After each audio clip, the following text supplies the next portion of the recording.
মোহাম্মদ তোর মায়ের যদি খানকে বেলা নবী মোহাম্মদ তোর মা আমিনার যদি তোর মাই আছে না মা ফাতমার যদি তোর বউ আছে না মা আইসা ওই খানকে যদি তোদের মা ফাতমা মা আইসা মা আমিনার যদি খানকে বেলা নবী মোহাম্মদ তোর কবর থেকে তুলে। আসসালামু আলাইকুম প্রিয় দেশবাসী, আপনারা ওজেন কুকুরের বাচ্চা এর আসলে জন্ম ঠিক নাই, এটা কুকুরে জন্মাইছে, এই কারণে এই ধরনের মানে বাজে মন্তব্য করছে। কারণ আমরার জীবনের থেকেও আমরা আল্লাহর রাসুলরে আমরা ভালোবাসি। আমরার জীবন দেওয়া হইলো আমরা আল্লাহর রাসুলের লাগে আমরা যে কোনো সময় আমরা জীবন দিতাম পারি। কিন্তু এই কুকুরের বাচ্চা বাংলাদেশও থেকে 90% মুসলমানের দেশ, এই কুকুরের বাচ্চা এ বেজন্মায় আমার আল্লাহর রাসুলরে তুল্যা গালাগালি করে আর বাদ মন্তব্য করে।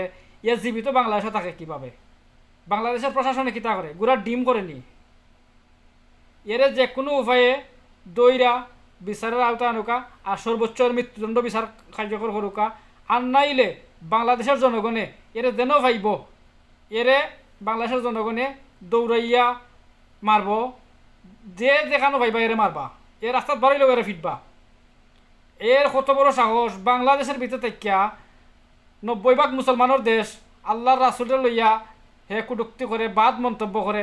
কারণ এগুলা আসলে মুখে আনার মতো না, এমন মন্তব্য করছে। যেসা দলের থাকুক, যেসা লিডারের থাকুক, যেসা দলের থাকুক, হে আল্লাহর রাসুলরে লইয়া কুটুক্তি করছে। এ কত বড় বেজন্মা! এর জন্ম ঠিক নাই। এ তো জন্ম ঠিক থাকতো আর এ যদি বালা মানুষ হইতো কোনো দিন কোনো ধর্ম লইয়া হে মারত না।